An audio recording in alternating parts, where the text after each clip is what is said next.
Can y'all let me know if I'm 5x5, please, nation? What's up, by the way? How y'all doing tonight? I'm checking to see who is in the house here. No, I'm not going to be wearing my 80s shades the entire time. I'm getting hit with a commercial on my own daggone live stream, folks. Am I 5x5, guys?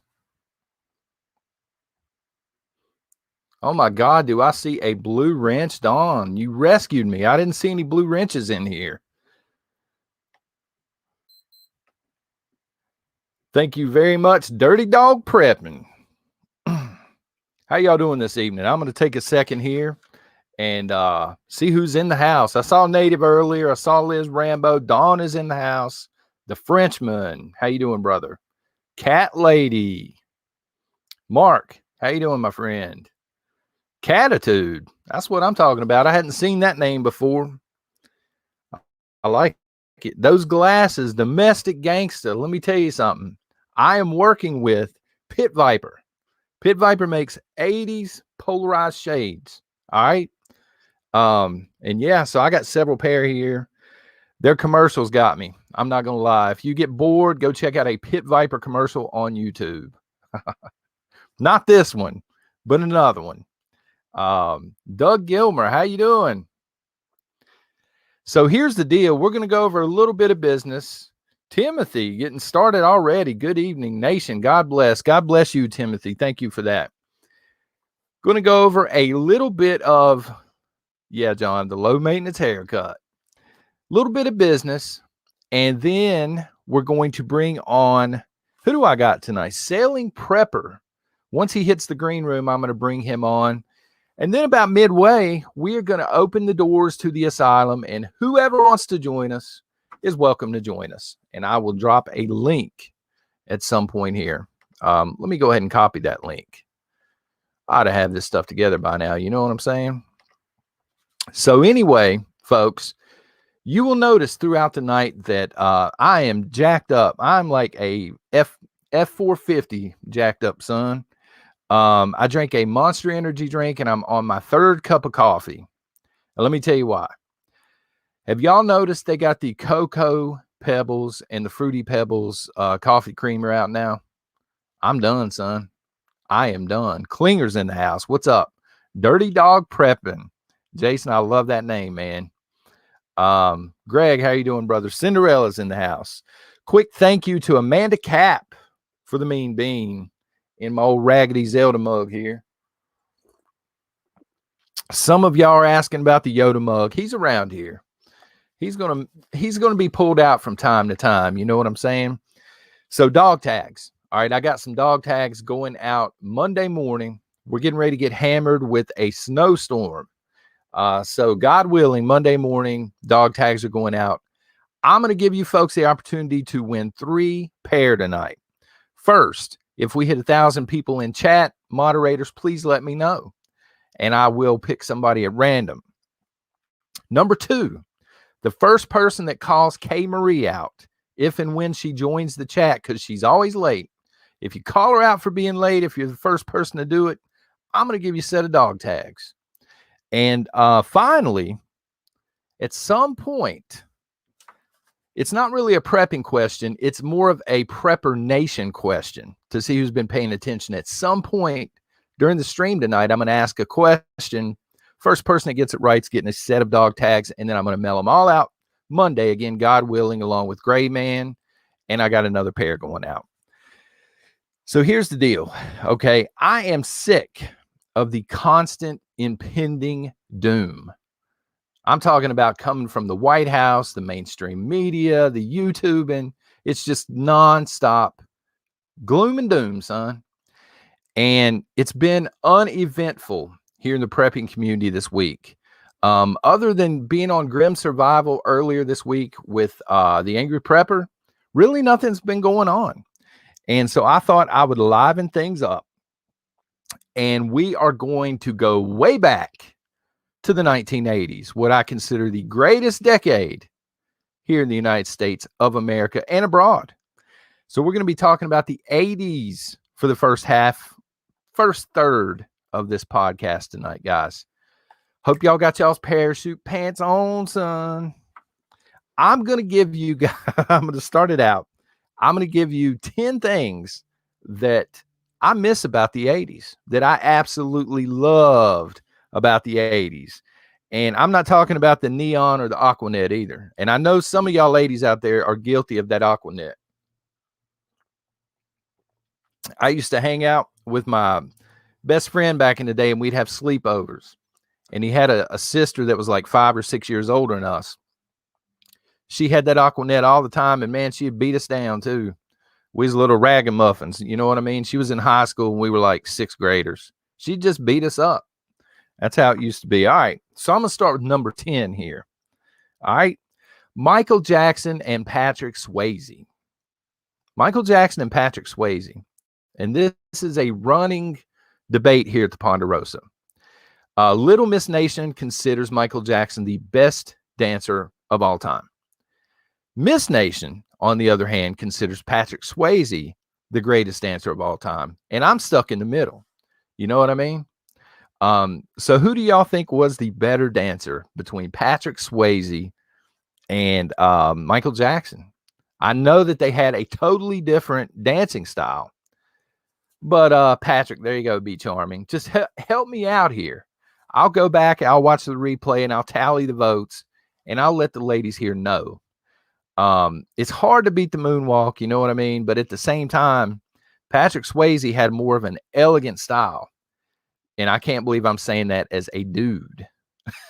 But hey, you know, he's up there with Jennifer Grey up in the water, so you can't fault him for that. Bunch of Swayze fans up in here. Can't decide, Courtney. We can't either. That's the thing. My wife and my daughter get into it all the time. Dirty Dancing, baby. Now, see, native, I cannot picture a dude that looks like Jason Momoa saying Dirty Dancing, baby. But I'm there with you, man. That brings us to number 9 on my list. Hollywood did not suck. Hollywood sucks now compared to the 1980s.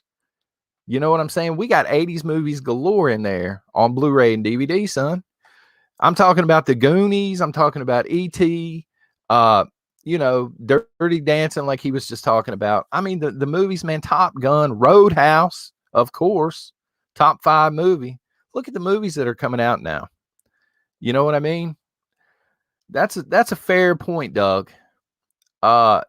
Yeah, the 80s were the best, Courtney. I'm just trying to lighten the mood a little bit.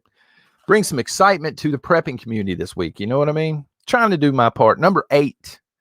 I miss Miami Vice. I can remember being a kid and I would be out trying to fish. I say fishing, but I was trying to fish. Red Dawn, Prepper Book Club. That's awesome. Not the remake. The remake was, that one kid whined way too much in the remake. The original cast was off the hook. Knight Rider, there you go. But I can remember trying to fish and then running back home down the gravel road, trying to get home in time for Miami Vice. Prepper 007, Dukes of Hazzard. Love Dukes of Hazzard. I actually have a General Lee. Check this out. Hold on. I'll be right back if I can get up.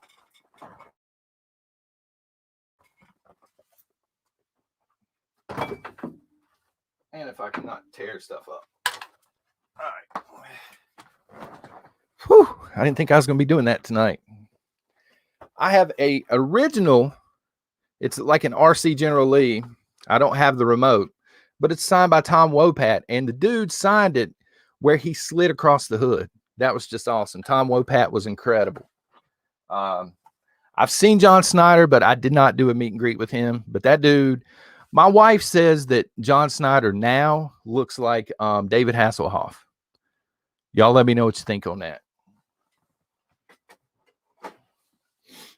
But yeah, I know. I love the Dukes of Hazzard. The Dukes of Hazzard was like the last show that was perfectly written and clean enough to put your kids in front of. You know what I'm saying? I got to meet James Best, Life with Bobby. Man, we missed the opportunity. Believe it or not, they have an Andy Griffith parade pre-pandemic. here where I live every year. And the last year James Best was alive, he was there. He was doing a meet and greet. And we had something else to do. And I'm like, well, I'll check it out next year. Then he passed away, and I felt horrible for missing a chance to meet him. So anyway, moving on along. Number 7. Who remembers this? All-night skates. Did y'all have those like at the skating rinks? We don't have many skating rinks anymore. But we used to have all-night skates. And, there'd be a girl at school or something. You'd be trying to mac on her. Dirty Dancing with Wolves. I recognize the picture, man, but what happened to the name? Here we go. I'm seriously worried about you today, John. It's the coffee and the Monster, man. They don't mix. They are the cocktail, son. Thank you for the super chat. Timothy, yes, domestic. John, which is your favorite Ninja Turtle? Raphael. Yep, the red one. I do like the original Ninja Turtle movies. The new ones are okay. I didn't really get into the cartoons and all that stuff. But yeah, Raphael, the Pounder. I don't know what that actually says about me. But yeah, all-night skates, I loved it. And like, I'll go ahead and throw roller derby in there too. I used to watch that. They had like what was that, rock and roller games or something used to come on TV. Mikey, everybody's naming off. Donnie. Yeah, but I loved all-night skates. You know what I mean? You would go, they would lock the door at like 11 o'clock, and you just had pizza, and you had skating, and you had a bunch of, hey girl, how you doing? That kind of stuff. That doesn't happen anymore. Number 6, the Atari 2600. And I don't feel like getting back up, or I would straight walk over there and get the Pong paddles. I got them for right over there. Love the 2600. You had the Vader, which was the solid black version, and you had the Woody that had the fake wood on it. Y'all still talking about Patrick Swayze versus Michael Jackson? I understand. Grounded Earth, I'm a retro gamer. I am a retro gamer. I love Berserk. I actually, from time to time, talk to Billy Mitchell for you hardcore retro gamers. He's the Pac-Man world champion. And I think that he just talks to me because I'm so bad at Pac-Man. It's kind of like a pity friendship. You know what I'm saying? But anyway, number 5, big hair bands. Who was y'all's favorite big hair band? I'm going to go with Bon Jovi. Space Invaders. Vicky, I've got that flag hanging right there on my wall, believe it or not. Galaga, that's Boston. Three's Company. Somebody said Three's Company. I think that was 70s. Guns N' Roses, Grim, man, that's hard to beat. November Rain is hard to beat. I'll give that to you. Rat. Lucid Rat. I ain't heard that name in a while. AC/DC, Brian, that's actually my daughter's favorite band. She is more obsessed with the 80s than I am. She's the one that turned me on to these Pit Vipers, believe it or not. I said, man, those are ridiculous looking. I put a pair on, and I have to have polarized glasses anyway. I'm like, uh-oh. This got the, I don't know if y'all can see it there. It's like the 80s colored pebble stones all over it. I don't know. They're just cool, man. I love them. Child of the 70s. I was born in the 70s, Kimberly, so there's nothing wrong with that. At least you got to live through the 80s. Metallica, Def Leppard. There's a good one. Isn't Def Leppard the band that had the one-armed drummer? If I'm not mistaken, Kiss, Be Charming. You can't, I mean, it's hard to argue that. I would say probably Guns N' Roses, AC/DC, and Kiss, and Bon Jovi. It's hard to beat any of those 4. You can make an argument for any of them. But yeah, number 4. Garbage Pail. I'm old now. I saw some a while back at my Walmart, so I don't know if they still make them or if my town is just way behind the time, son. But they may still make them. I don't know. They used to be like a quarter a pack. They're probably not a quarter a pack now. They're probably $5 a pack and got transgender garbage pail kids in them or something. Who knows? But they used to be cool back in the day. What about Poison? Well, they had a couple of hits that I can remember, and that's it. If I am lagging, guys, I am sorry. I don't know why I would be lagging. We got that new Xfinity router, and that thing it looks like that little bitty white spaceship, and it's supposed to be the fastest they got, and I'm probably 20 feet away from it. So, yes, they're still making them fish sticks. Thank you. So my Walmart is not outdated like that. Punky Brewster, dear God. Number 3, boom boxes on your shoulder. Do y'all remember that? We used to go play basketball, and that was like the thing. Them old school looking silver boom boxes with the tape players in them, you know? Man, that was the stuff right there. Awesome to hear, Christopher. Thank you, man. I'll get into why I like the 80s here in a minute, okay? But Radio Shack. Somebody said, oh, heck yeah. Reese B. Yeah. We are getting the snowstorm, but they don't think it's coming until early morning.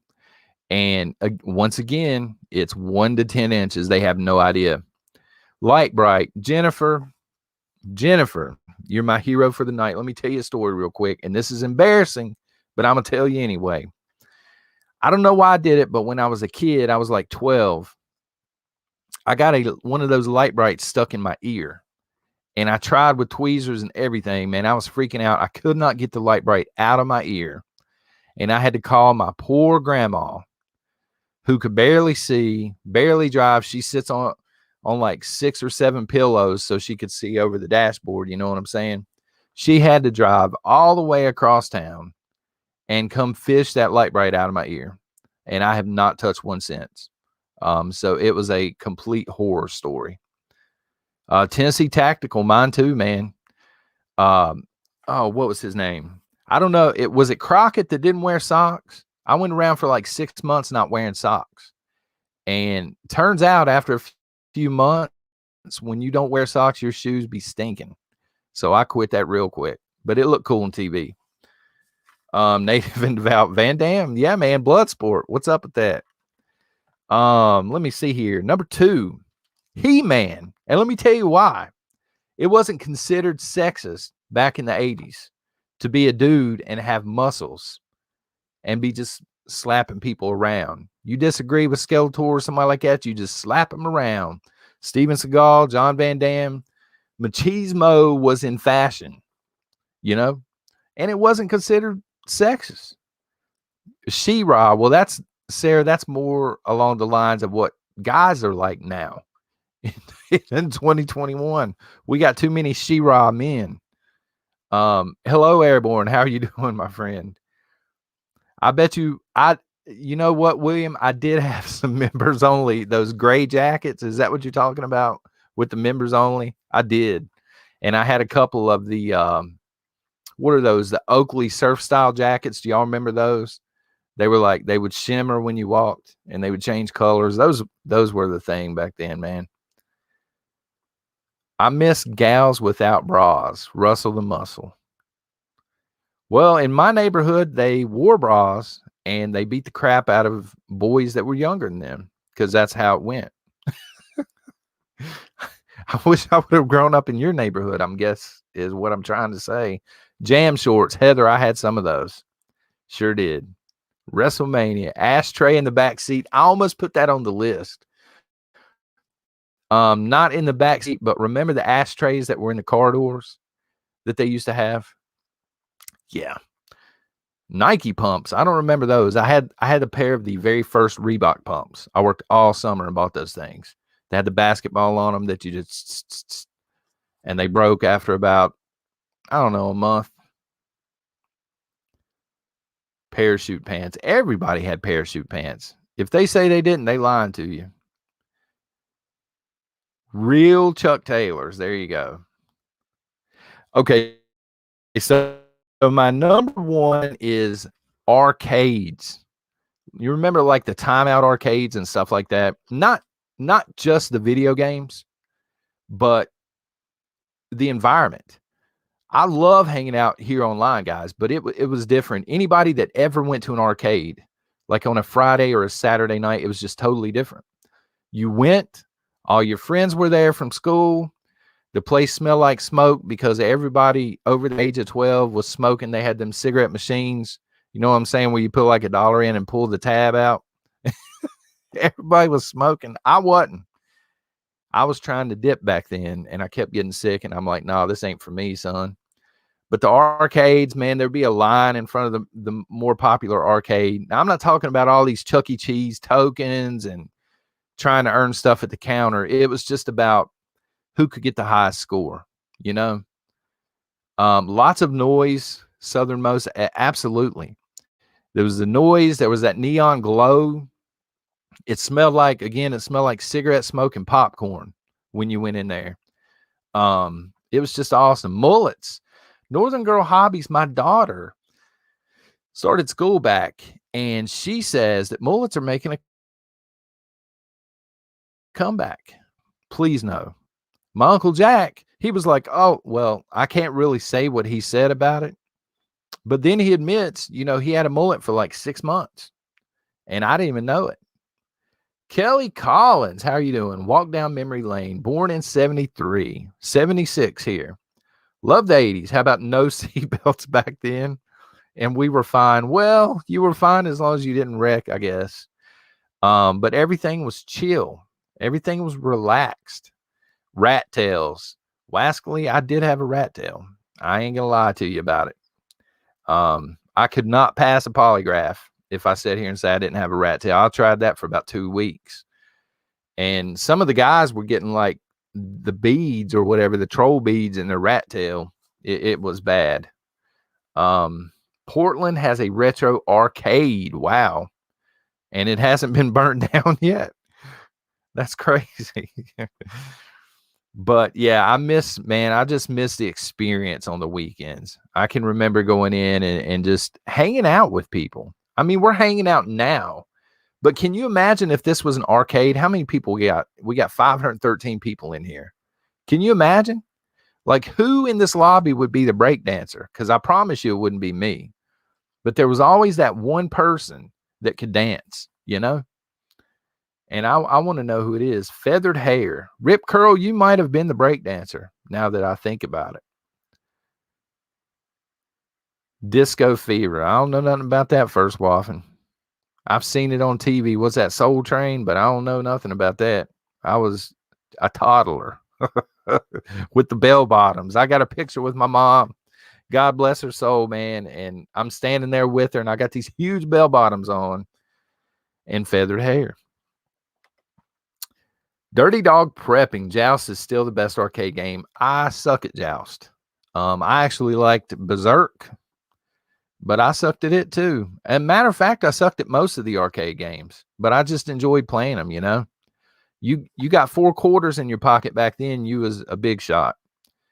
And I don't know how y'all used to do it, but I would sit here and I would scout the arcade out like it was serious business. Where am I going to spend my quarters? You know what I mean? Where am I spending my quarters? So anyway, quickly, before we move on, I want to know what your favorite 80s memory is. I'm going to sit here and watch the chat for a minute. And if you guys have a favorite 80s memory, it might bring up some nostalgia. Is that how you say it? Nostalgia, the N word. Hope I don't get demonetized over that. Phil, Double Dragon. Oh my God. Me and my best friend used to walk across town to play that game. And we finally beat it when it came out on Nintendo. We never beat it on Swatch Watches. Jason. I remember those, man. Thank you for that super chat. I remember them. I had a hand-me-down Swatch Watch. Drive-ins, yep. E.T. I saw in the theaters.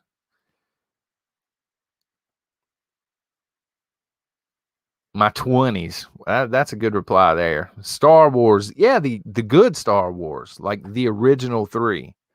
I saw number 2 and 3 in the theaters. Contra. Man, that game was it. Hold on, Jaffet. It's up, up, down, down, left, right, BA select start. There you go. And also Mike Tyson's Punch Out. Anybody play Punch Out? I'm going to show you how big of a nerd I am.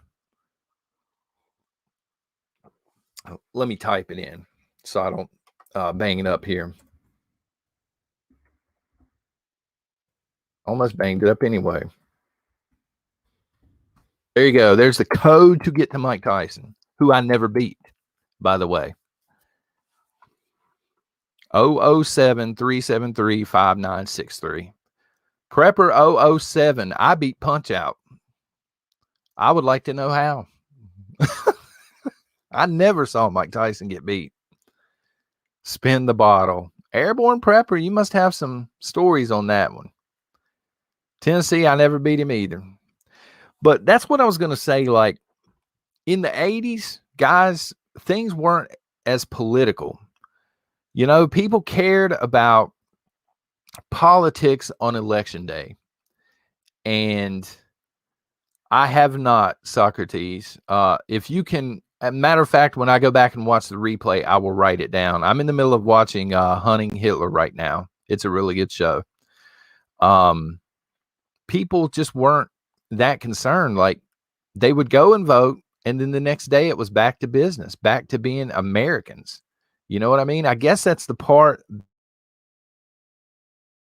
that I miss. That's the part I miss the most about the 80s. Amiga computer, no cell phones or social media. Well, Kelly, I agree with that, but I wouldn't be here if it wasn't for social media. I wouldn't know any of you folks. Prank phone calls. Made a few of those. NWA Saturday night. I remember that. South Central. I do. I remember that. Back when Ric Flair was young. Old Ric Flair. Ghostbusters on the big screen. The real Ghostbusters. They're killing me with these Hollywood remakes just over and over. Trapper Keepers. Leroy, let me tell you something.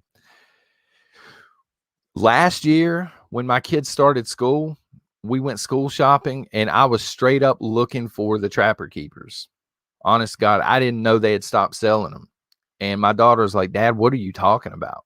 And I had to come home and show her the commercial. Like at some point in my lifetime, they quit selling the Trapper Keepers, and nobody told me about it.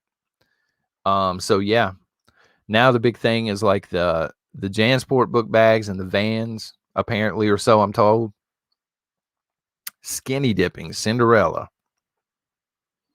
I may have to have you on here tonight. We got to do a little talking here. The Boogie Woogie Man, really? Rebecca, really? Mr. Valiant. Saturday morning cartoons.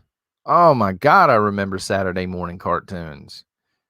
I used to watch some embarrassing cartoons. Whoa, God almighty, what used to come on? The Gummy Bears used to come on. Y'all remember that? I think it was a Disney deal, actually. I don't know. I just Smurfs was on like time. Amen to skinny dipping.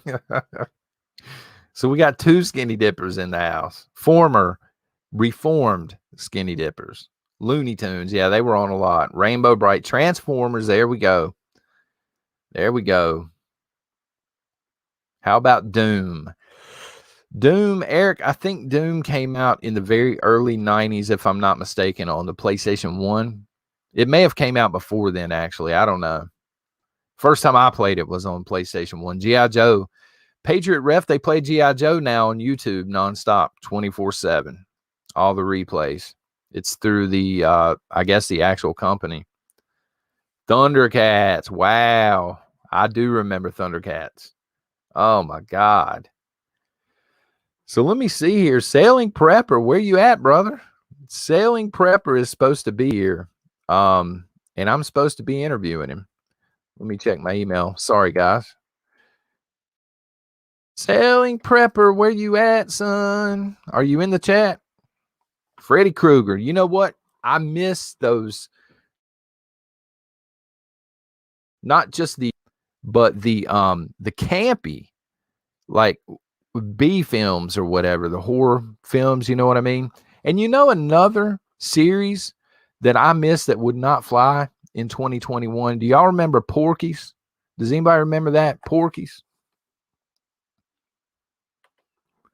James Edwards, who remembers Smell-O-Vision and EEG? I actually don't. Does anybody in chat remember that? Thank you for that. Happy Mac, yes. Porky's. What was that boy's name on there? Pee-wee. That kind of stuff was hilarious, and it would never fly in 2021. We're too politically correct, guys. Patriot Allen, Prepper Nation now, Prepper Nation forever. Keep up the good work. Thank you, Patriot. Yeah, I was going to have, and maybe he's just running late, Sailing Prepper. If he shows up, we're actually talking some prepping tonight. And if not, within the next 10 minutes or so, I'm just going to open the asylum gates and let anybody that wants to come in to this madness come on in. Loved Porky. Susie, I did too. When did we become politically correct to the point where we can't laugh at funny stuff? You know? Johnny Five. I was a kid, drums. I remember that little robot, Short Circuit, right? Prizes and cereal boxes. Sarah, this galls me. They had prizes and cereal boxes, and now everything is a download code. You don't actually get prizes in cereal anymore, which sucks. My kids are like, look, this has a download code on it. I'm like, man, what happened to the freaking plastic toys that they used to put in there? Commando, Karen, that's a great movie. Schwarzenegger, right? Where he drops that guy and he says, I let him go. All right. The guest of honor is here. So we're going to talk some prepping here for a little bit, and then I'm just opening the floodgates, guys. All right. Sailing Prepper, how you doing, my friend? Sorry about that. I was having trouble with my phone. Oh, you're fine, man. How are you?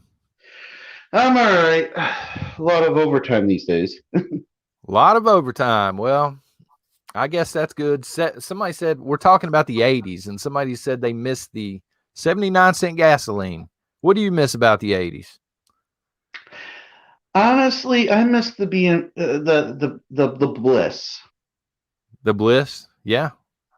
I miss, not knowing everything and looking at my peers and going, I don't know what you guys are talking about. Those that were, going on about stuff and then going, this is great.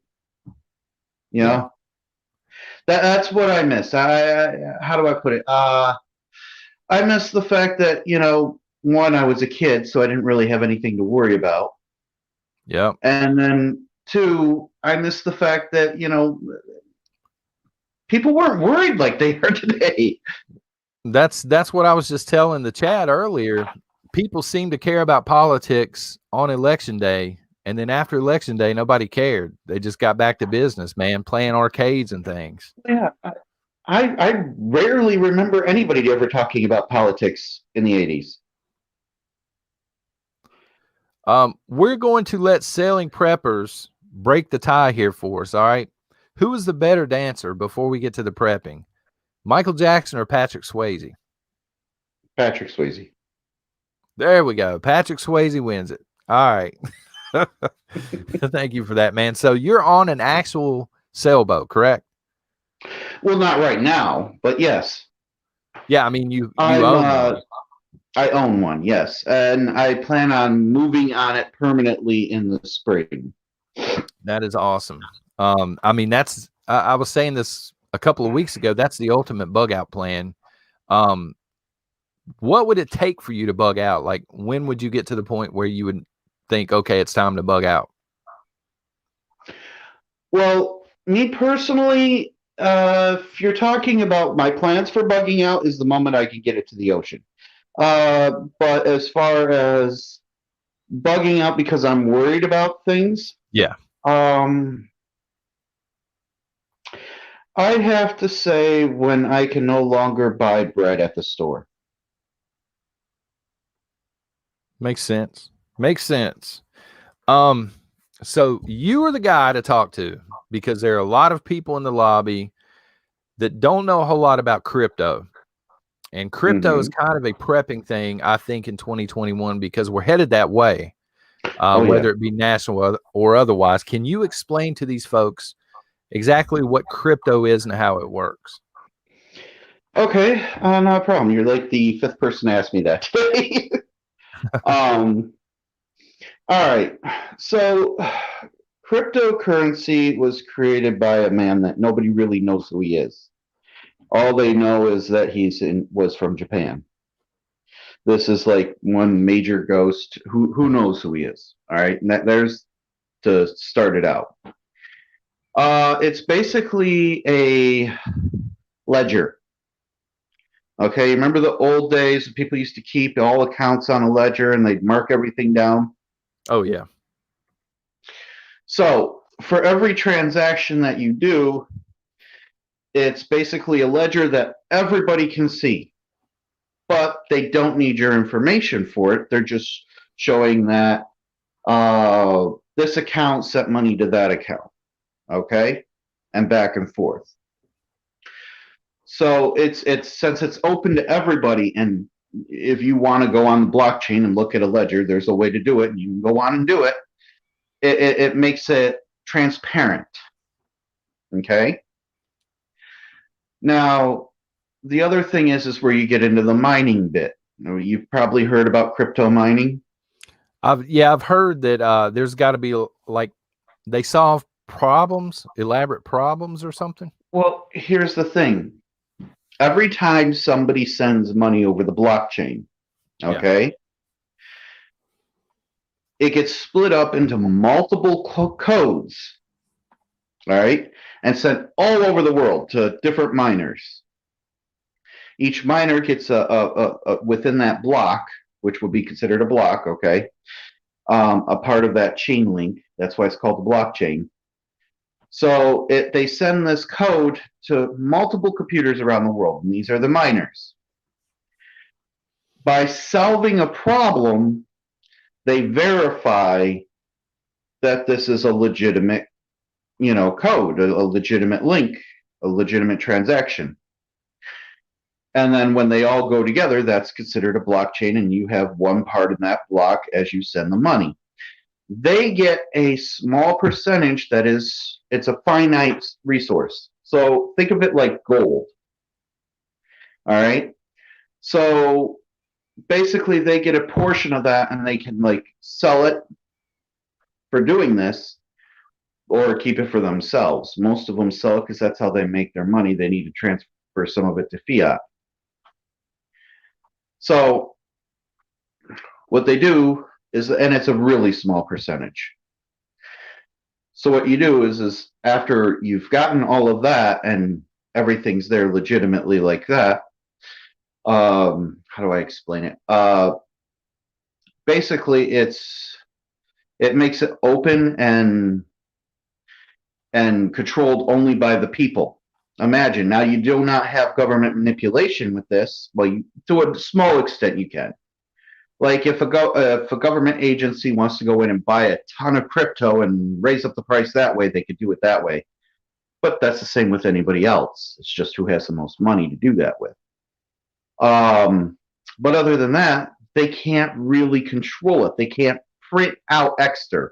There's just a certain amount of cryptocurrency, and once it's gone, it's gone. It's actually, in that case, it kind of makes it rarer than gold because at least in gold's case, there is a finite amount, but we don't know what that is. And maybe if in the future, if you go to another planet, you find gold somewhere else, you're not going to find crypto somewhere else. So as it gets to the point where you get closer and closer and closer to the end of it, the rarer it gets. Now, the difference is it could be split up into multiple different pieces. You get like one thousandth of a Bitcoin kind of deal for certain amounts of money. Okay.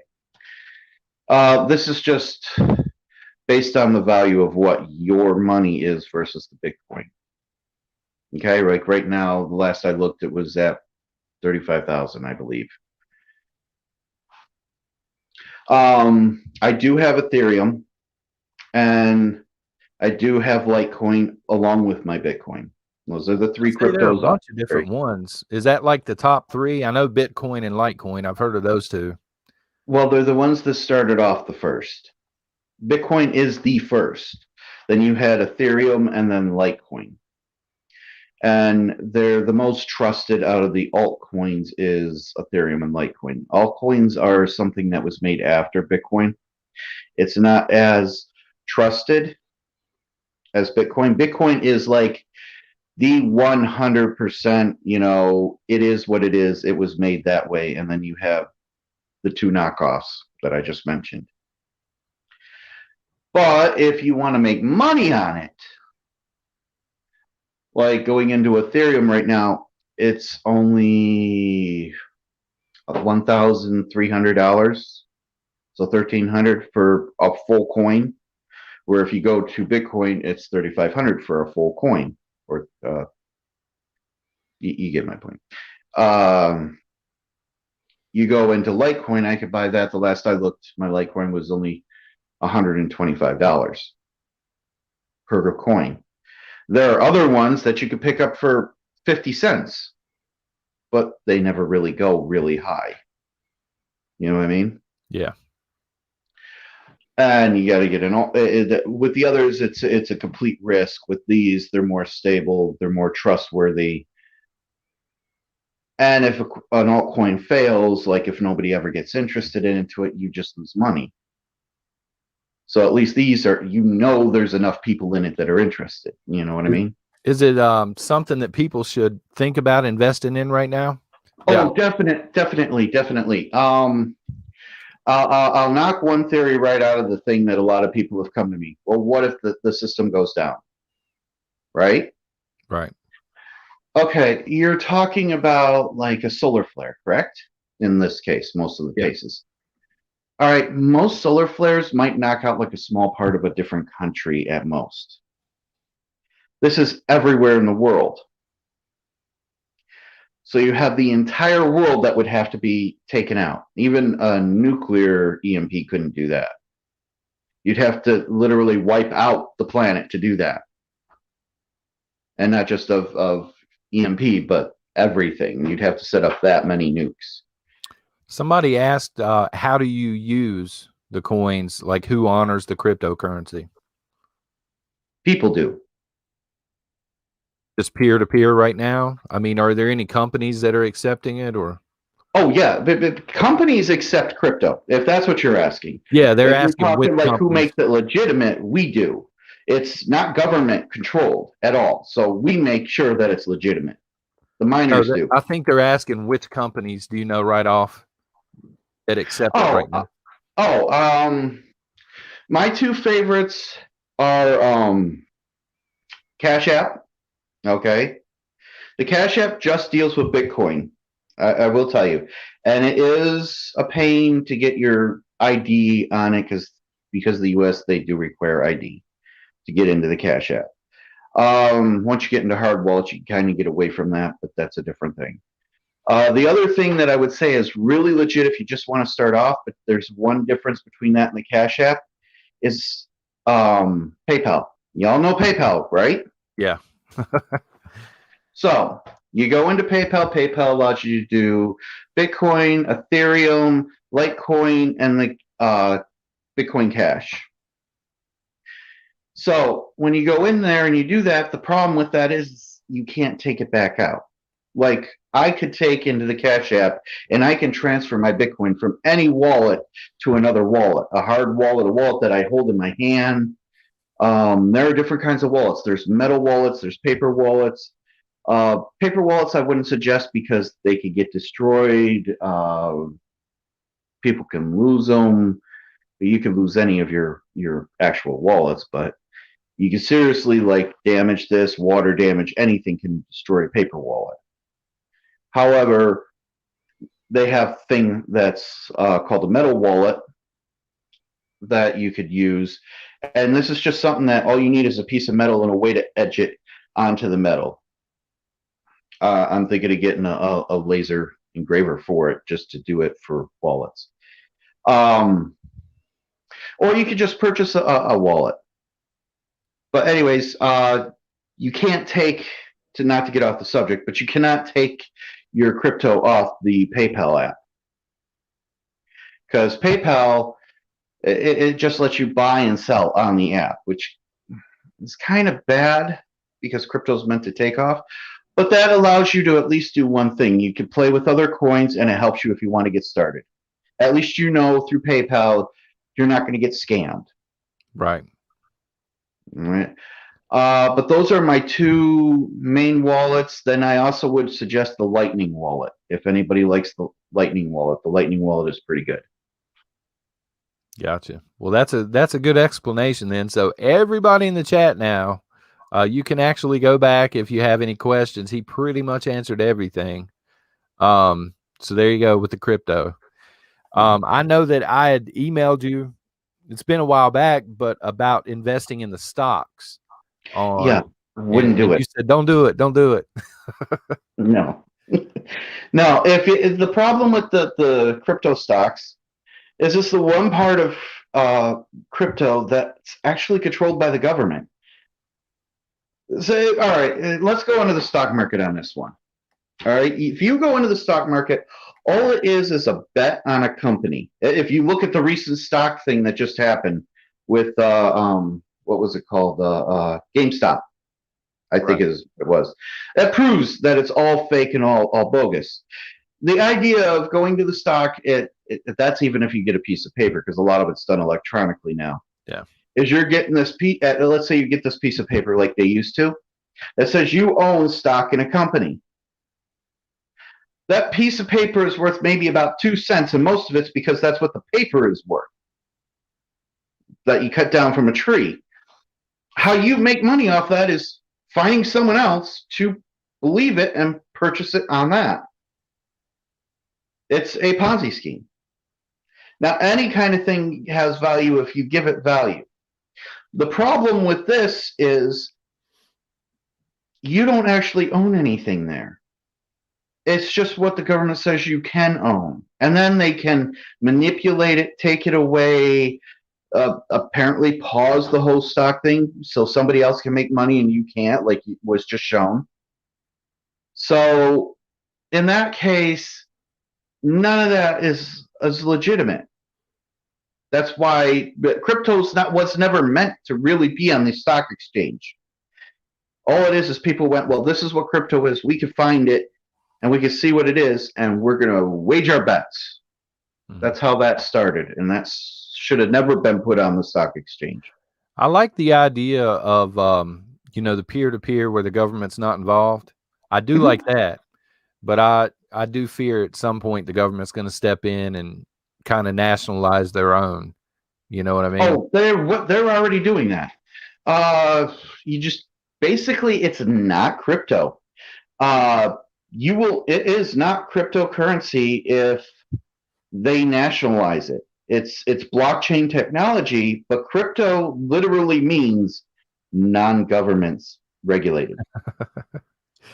That's a good explanation. So, folks, if you have any other questions, that's an incredible reason alone to go ahead and go check his channel out, Selling Preppers here on YouTube.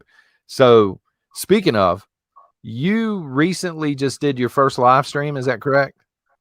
A few weeks ago, I didn't even know I could do it. You know how you used to have like, I think it was 10,000 people subscribed or something? Yeah, something like that. 1,000. And then all of a sudden I was just playing around with YouTube and I'm like, oh my God, I can live stream. What was it like, your first live stream? There was like one person that popped in the whole chat and I was like being on my own because nobody knew I was even doing it, and even me. Yeah. I didn't even know I was going to do it. I think it lasted maybe 3 minutes. In terms of the prepping, what are your favorite prepping items? My favorite prepping items, well, food is one. Okay, in general. But when you actually went through a few of them that I kind of like. I like any kind of powder mixes and anything portable, like how you showed the other day the tuna packets. Oh I, yeah, I like yeah. I like having stuff like that that lasts pretty long time and I can just stick. I'm also prepping for a boat, so weight is an issue and things like that help. Out of that, I like anything that you could create on your own. So, like your electricity, for example. That's why I like the solar that's on my boat and I want to increase it. I consider that a prepping item. Pretty much everything for the boat is a prepping item because you have to prep a boat. Yeah, Um, makes sense. Other than that, if you're talking like just bug out gear, like you would throw in a bag, um, I have those ferro rods. I'm not that great at making a fire with a stick, but I can do it with a ferro rod. How long do you think you could last out on a boat? Like if you had the boat fully prepped and you just went out to sea, how long do you think? Because to me, it's an amazing bug out plan. I wish I had a sailboat, right? Yeah, it depends on your boat. Now, in my boat particular, without making landfall, Hmm. if I have it fully prepped out, year and a half, Wow. maybe two. Yeah, that's That's a because good. that's how much food I would have on. And if I supplemented and actually caught a lot of fish, I could probably increase that. That's without catching anything. Wow, that's an excellent bug out strategy then. That's a long time. What do you think some of the most overrated prepping items are? Overrated, camo, and I'd have to say MREs, anything military. Have you ever worn military boots? They're horrible. Yeah, they're not comfortable. No, they're horrible. You ever have to march in those things or wear those things? Those things are horrible. They make them from the cheapest manufacturer ever. Get the good camping equipment. So, have you named the boat yet? I'm still working on that. And if I can't legitimately name it anyways until I get it registered. Yeah, I would be thinking of if it were me, it would be something so ridiculous. You know what I mean? Like when you were coming in and you were calling in or whatever. I don't know how it works, man. I don't have a boat, but like if you're calling in saying I'm coming in to port to get gas or something, I would name it like the Winston Churchill son, like literally the Winston Churchill son. I think So that when name's you already radio in, taken. you're like, "Hey, this is the Winston Churchill son. Coming in to get some My, gas." my, Minus the sun part. The sun part might be. No, I think there's actually a boat out there called the Winston Churchill. Yeah, you just tack son on the end of it. You know what I mean? Yeah. Yeah, you'd be surprised at some of the odd names that are out there. So I was going through some of your videos. I was hoping you could explain to me because I didn't have time to watch them all before I come on live. One of the videos was called "Russia's Not Communist." Can you Yeah, explain not your a position on problem. that? A lot of you guys actually are always referring to Russia as a communist country. It's not. It is the same as we're supposed to be. I don't even consider us that. All right. My personal opinion is we're what's that other word? It's I'm getting a blank in the three things that everybody uses. There's communism, uh, not totalitarianism. Oh shoot, not getting a blank in my head on the three names, but everybody knows what I'm talking about. Like constitutional republic? Are we talking about socialist? Socialism was one. That's what I believe our country actually is. It's socialism for the rich and a democracy and capitalism for the poor. Russia's actually a capitalist country. And Really? yes, a it used to be a communist country. I will agree with that. But 1991, Russia switched over to capitalism. All that stuff that everybody says about Russia is bullcrap. It is a capitalist country. December 26, 1991, it switched over. You remember the whole thing in the 90s about in 80s and 90s where they were doing that whole thing about Gorbachev take down that wall? Yeah. That's what that was all about. They became like us. All of that stuff there, they're like us in that sense, or what we're supposed to be. I don't really consider us that way anymore. Well, they're like us in many ways, I'll have to admit, because I think their elections are rigged as well. Well, and, hey, out. everybody has their issues. I'm not going to say they're perfect, but the fact of the matter is there's a lot of stuff said about Russia that people don't understand. All right, for instance, yeah, some of their elections are rigged. I'm not going to deny it. A lot of our elections have been rigged for a long, long time. And they have problems just like we do. But they're just as democratic as we are. They switched over. It's a fact that you can look up. And the fact of the matter is everybody considers them a communist. Well, why did they start that in the first place? Why was Russia a bad thing in the first place? You're a fan of World War II. This all started right after World War II. Yeah. Well, the communism. So, well, think about it. 3 things happened in World War II that made Russia the bad guy. No, Russia should have never been the bad guy. Well, even I did a new one today about JFK. Even he wanted to make peace with them right before he got killed. I believe that's one of the reasons he got killed, was he wanted to end the Cold War. Yeah. Think about what happened in World War II. We had the military-industrial complex, right? It boofed up because we needed it for World War II. Everybody, you see all those old signs. If you ever look at any of that stuff, you can do it too, or we can do it too. And you got women out there, and they're making weapons for our troops. Yeah. So a lot of those places were like Lockheed Martin, Boeing, Raytheon, which we subsidize left and right till this day.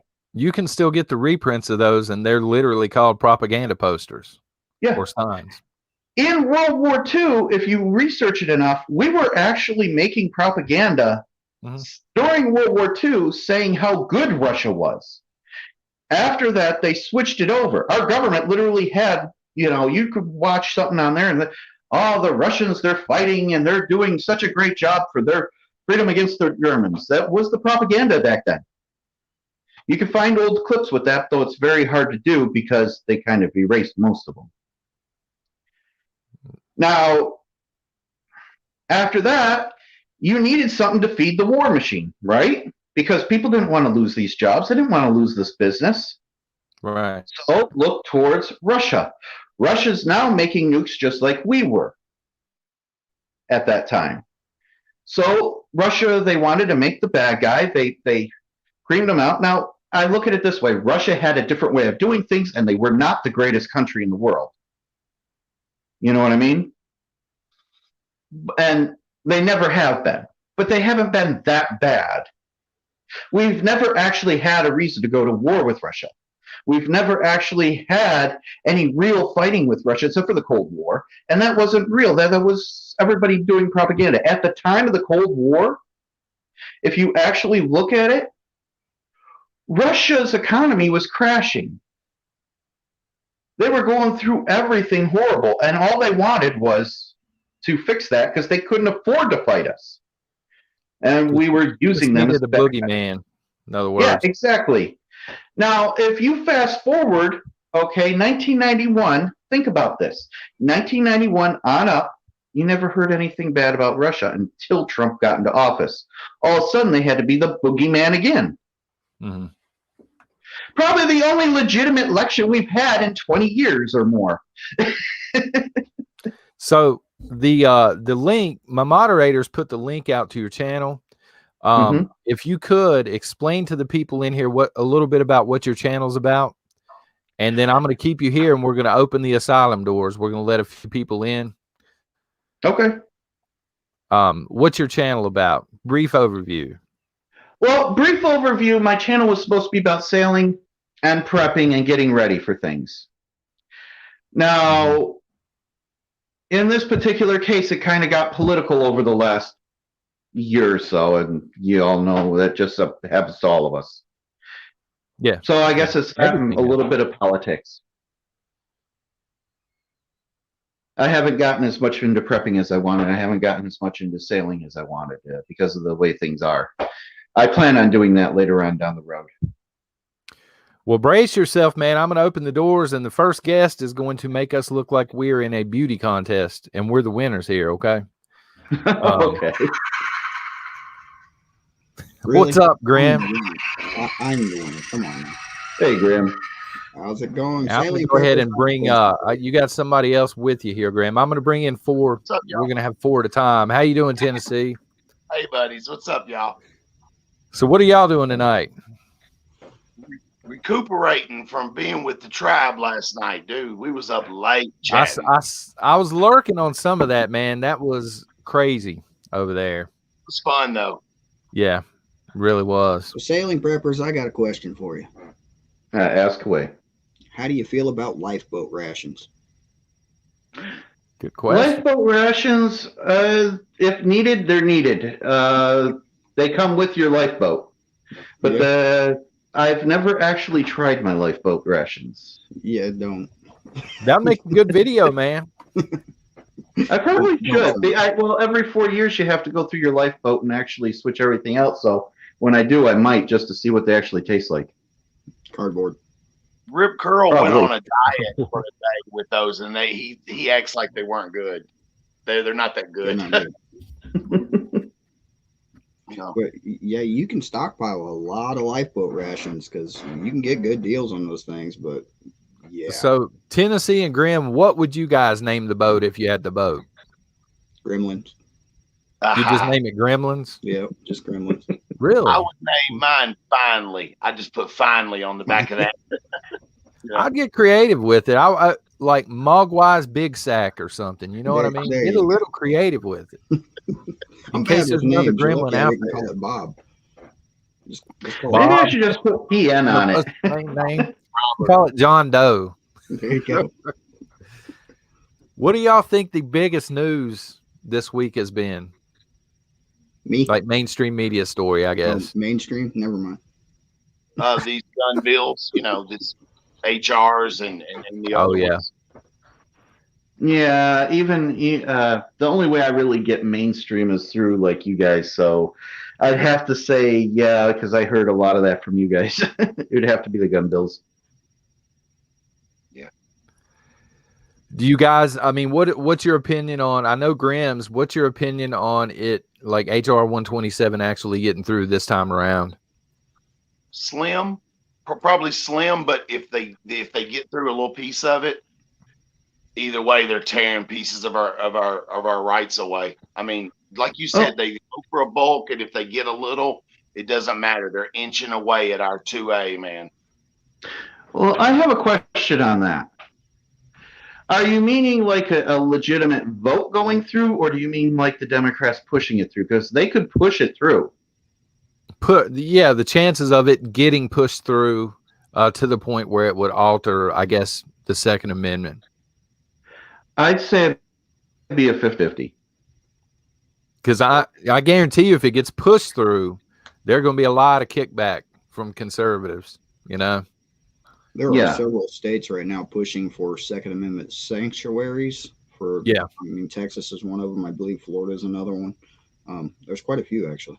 That needs to happen. And I was telling people, it's been a couple of months ago, but I was telling people, if you're moving, look for an area that has a highly conservative sheriff, because a lot of times it runs through the sheriff. The sheriff can just be like, nah, I ain't recognizing it. Or like you were saying, the sanctuaries.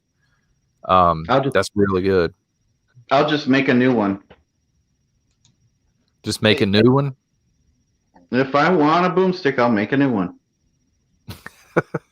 Hey, guys, a question I've been trying to find out for this last week is, so it would be up to local sheriffs and PD to enforce this crap. Is that what we're thinking? I mean, I would think so. Yeah. I don't really know for sure, but I mean, I don't see where the federal government would have the manpower. Right. You know what I'm saying? I don't know how they could do it. Departments and issue, power to the National Guard.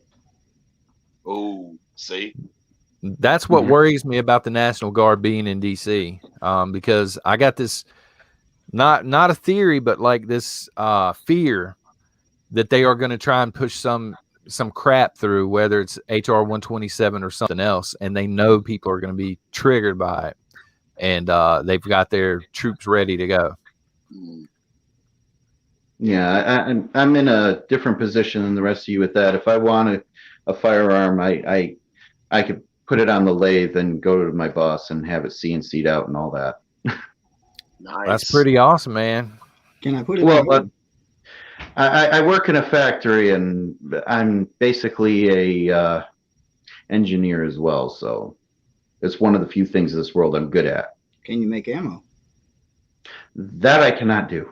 Well, I can make I can make all the lead bullets you want. I can't do gunpowder. Apparently, nobody can make ammo. If you're checking, there are ways around it. There are ways around it. You mentioned this once. I think I've mentioned this to you. Air rifles are very powerful if you get to the right ones. Yep. Somebody was saying last week, though, or earlier this week, that they have to register certain air rifles in their state, like over a certain power, I guess. They have to register them like a firearm. That's new, because... Yeah, I'd never heard that. I've never heard that either. That's scary. Yeah, if they're starting to do that, that's something Britain does, and different countries do, but I've never heard of that in the U.S. I'm pretty sure it was in the U.S. I mean, it could have been somebody that was foreign. I'd have to go back and check, honestly, but it's the first time I'd ever heard it, and I couldn't believe it. Yeah. You know? Right. Yeah, my favorite, which I bought recently this last year, and I actually like it over my 12 gauge. Really? I bought it out of curiosity, and it's for hunting. You can use it to hunt. Is a 357. It's called the British Bulldog pump, Benjamin Bulldog. It holds 6 rounds.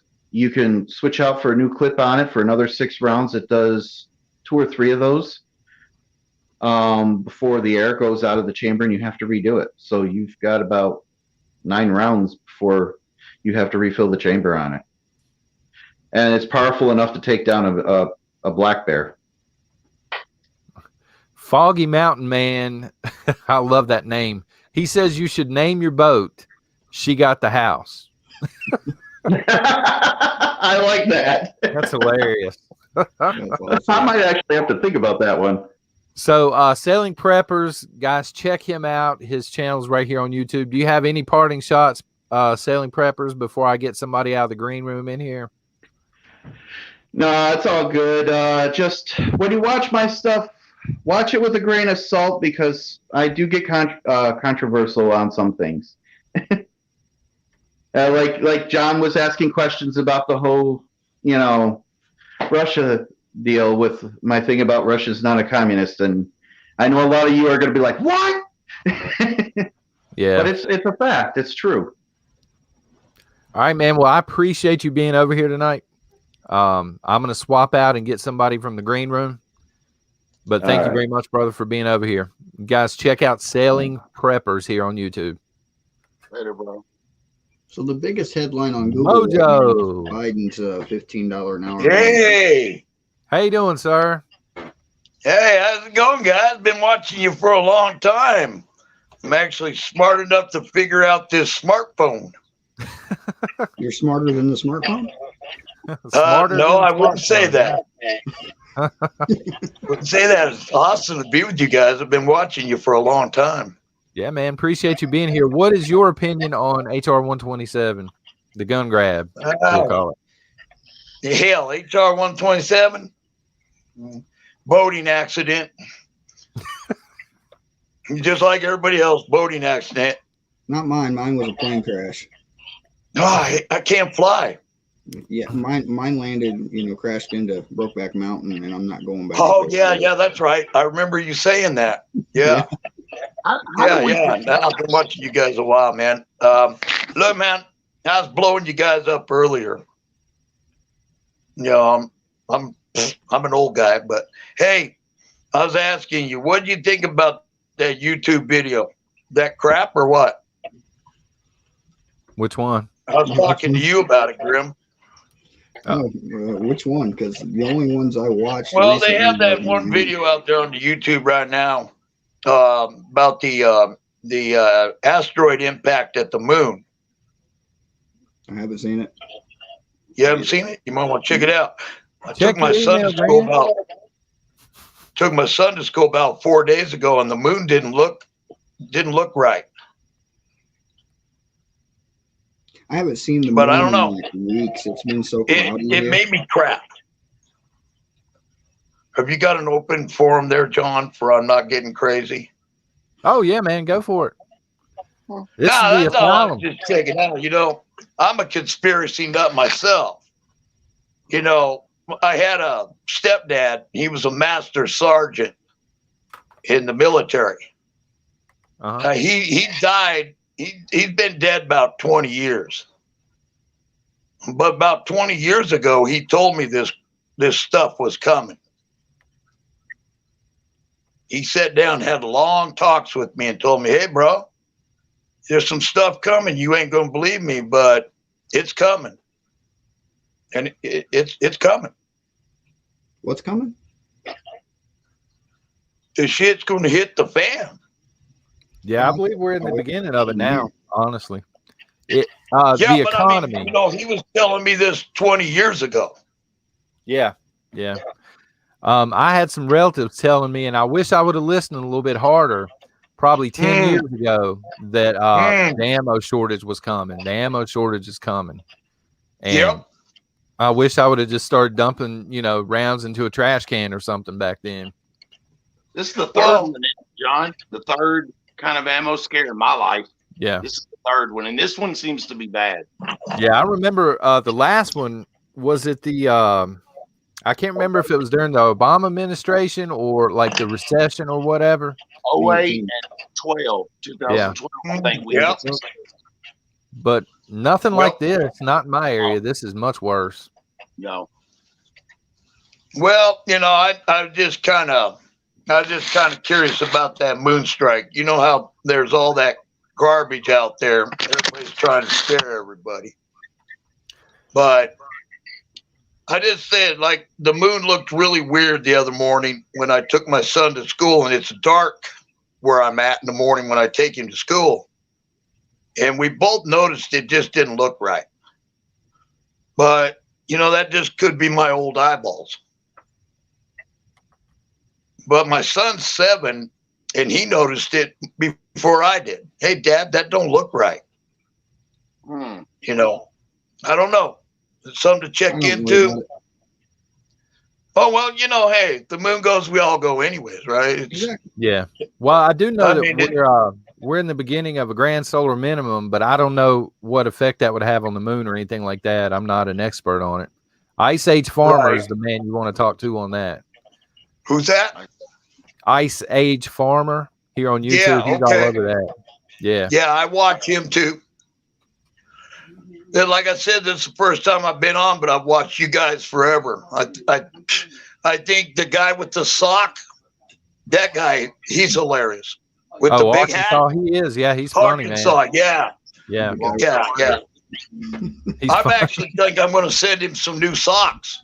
He looks like he needs some new socks. I like Arkansas because all of the guys in my town remind me of Arkansas. You know what I mean? He just speaks like he's from my area. I could get along with it just fine. If you've never seen Arkansas talk to Victor, I have a video of that from a live stream not too long ago. That was entertaining. Well, I know you guys are always wearing crazy hats, so I kind of got mine on tonight. What is that, a Smurf? Yeah, it's my Smurf hat. That's a Prepper Smurf. Yeah, Prepper Smurf. Prepper Smurf. You guys are hilarious, man. And look, I'm glad you brought me on here, Grim. Look, man, I seriously clench your emotions in the heart, man. I listen to your heart, you put out your heart, a lot. And I listen to that a lot. Thank you. I do. And that other piece the other day on family. Yeah, man, I've had my own kids throw me to the curb.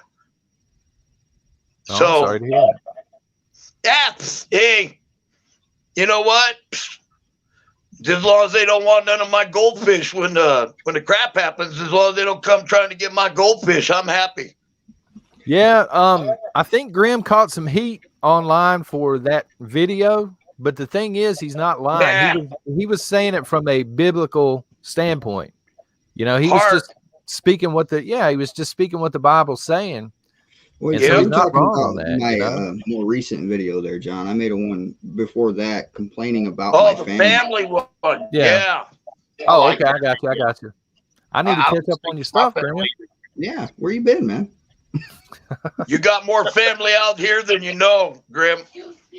Thank you. John, you too. Remember I asked you about your orange and your black? Way back in the day, you said, oh, well, yeah, Prepper now, he's got his, I got mine. Yeah. Yeah. That's what behind me, black and orange, Harley Davidson. I wish I had Harley, man. I can't afford one. And even if I could, there are too many crazy drivers.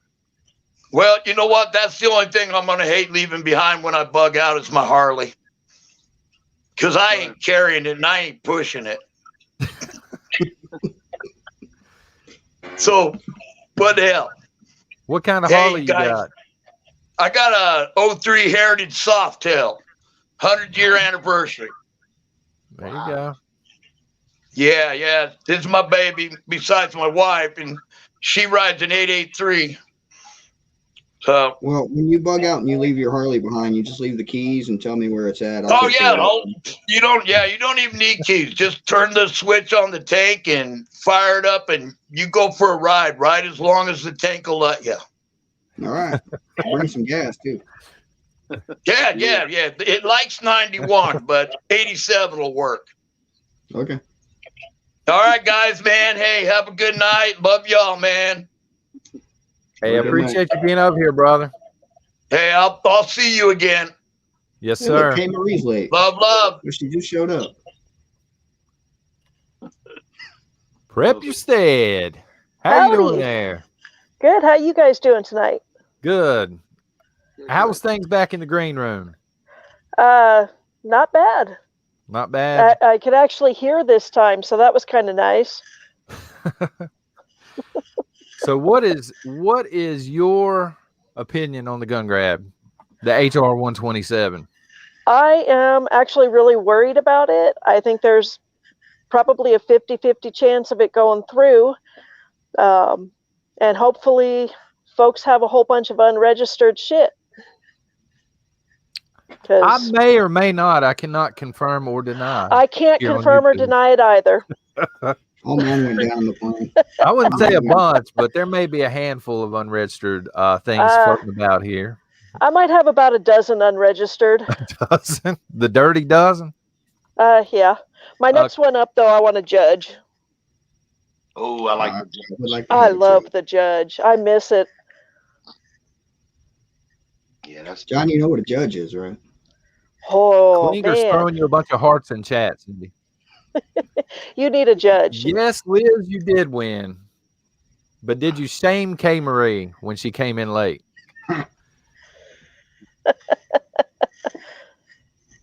okay. We're going to get Kay Marie an alarm clock. Hey, Prep your stead. Love her to death. What's the cost on that judge right now? What are those running? The last one I looked at was running about 500. Smith which and isn't Wesson, bad. Yeah. American made. Yeah.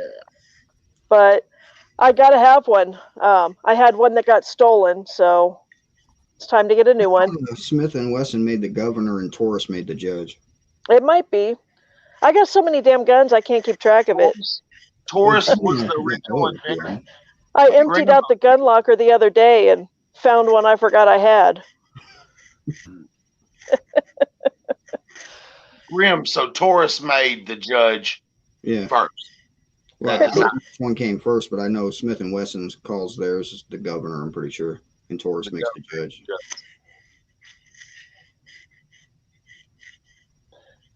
Cindy, what I know that you're like bugging in or bunkering in or bugging out. I know you're bunkering in. I'm pretty sure at this point. I am. Grim in Tennessee, what are your plans? You bugging out or bunkering in? I'm trying to bunker in because I don't want to lose all my stuff, but I'm ready to go too. I'll march if I have to protect my kids. Yep, I'm just playing it by ear. I could do either. Either one. Awesome. So Cindy, what's your favorite 80s memory? Going back to the beginning here of the show. I would have to say Bon Jovi. You can't get past that. I mean, threw out Bon Jovi and people were shaming me in the chat. I'm like, wait a minute now. But see, I mean, I remember when he was like brand spanky new. Yeah. Anybody remember Stevie Wonder? Stevie Wonder, yeah. I grew up listening to him in the 70s and 80s. Actually. Yeah, he's probably watching the podcast right now, Graham. I'm kidding, guys. Please don't send me hate mail. About National Lampoon's Christmas Vacation, 1989. Classic. That was my senior year in high school. Really? Yeah. My senior year in high school was Vanilla Ice. Oh, no. Well, but see, I grew up just down the street from Compton, so when you're watching Straight Outta Compton, that was my hood. Dang, gangster. Right? You grew up near Watson, Compton? I actually got shot at the Watts Tower. Right. That's a rough neighborhood. It is. Yeah. Ooh. Tennessee and Grim, what high school, your last year in high school, what was popular? Like, what was the pop culture? Beastie Boys. Beastie Boys. Yeah, I was a Metallica kid. I didn't like hair metal. I was a Metallica kid myself. Metallica, yeah. I lived on a farm, so what was popular to me was horse feed and keeping the horse cleaned and cleaning the stall and saddling the horse and walking through the woods with the 22 by myself, things like that. So there's childhood right there. So no Vanilla Ice, Graham, is what you're trying to say? No, I would have been the class of 2000 had I not been homeschooled and graduated much earlier. Gotcha. Make me feel old. Yeah, the chat, they're throwing out all kinds of stuff here. I seen a Motley Crue. Came out of the 80s. Do you want to know? Motley Crue was a good one, too. You want to know what the best thing that came out of the 80s was? What's that? Me. Really? I was trying to rack my brain and figure out when Kate Beckinsale was born, actually. I don't remember her birthday. Well, you like Kate, don't you? It's the way she talks, man, You like that Underworld movie then? What was that? Underworld 2, I think, would probably be your favorite. No, I actually like the original, man. They started trashing the series after the first one. Yeah, but 2 is when she got a little, frisky on camera. Well, dude, that happens here once a month. She'll swing by, in my dreams. Yeah. Does your wife know you're dreaming about somebody else? Just throwing that out there, throwing you on the bus. Hopefully Miss Nation ain't watching. If she is, I'm sleeping on the couch. Tennessee, you got any last words here before I bring somebody else? No, brother. Brother. It was good to see y'all, man, and I'm gonna keep following you every day. I watch your premiere, and then I go to Josh at Prepping Outside the Box and Grim. Y'all guys keep doing the great work. Y'all have influenced me so much. Thank you. I appreciate it, man. John Thank you for being on tonight. 1973. She's 47 years old, born in 73. How you doing, Heartland? I see it right there. Well, hello. Oh, I thought he was a cardboard cutout, man. Nope. Oh, there we go. Hey. Jousting today? Got my armor on. Got on today. Got your armor on. That's right. They don't call the asylum for nothing. I got my armor on also. I do. Can't you see it? Yep. Glowing. It's right there. Yep. Figured I'd So, just- Heartland, what's your thoughts on the gun grab? come and get them. Come and get them. Yeah, you got plenty of swords, right? I assume a battle axe. It's I don't know, man. It's hard to say. We're all kind of caught up in a between a rock and a hard place, but I think these little pockets that we're developing here in this community, we're getting stronger. We're getting stronger by the day, and there's